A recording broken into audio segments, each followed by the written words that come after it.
Wherever you go, whatever you do, throw a little at it. Omax, Vest and Briefs. Sivakasi தொகுதி அதிமுக வேட்பாளர் ராஜேந்திர பாலாஜி மாட்டு வண்டியில் பயணித்தபடி வாக்கு சேகரிப்பில் ஈடுபட்டார். விருதுநகர் மாவட்டம் சிவகாசி சட்டமன்ற தொகுதி அதிமுக வேட்பாளரும் முன்னாள் அமைச்சருமான ராஜேந்திர பாலாஜி தொடர்ந்து தீவிர பிரசாரம் மேற்கொண்டு வருகிறார். திருத்தங்கல், பாலாஜி நகர், முத்துமாரி நகர், விஸ்வகர்மா நகர் உள்ளிட்ட பல்வேறு பகுதிகளில் பாரம்பரிய மாட்டு வண்டியில் பயணித்தபடி ராஜேந்திர பாலாஜி தீவிர வாக்கு சேகரிப்பில் ஈடுபட்டார்.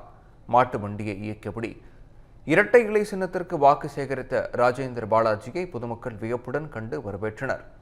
அதிமுக ஆட்சிக்கு வந்ததும் விவசாயம் பாதுகாக்கப்படும் என்பதை எடுத்துரைக்கும் வகையில் மாட்டு வண்டியில் சென்று பிரச்சாரம் மேற்கொண்டதாக அவர் தெரிவித்தார்.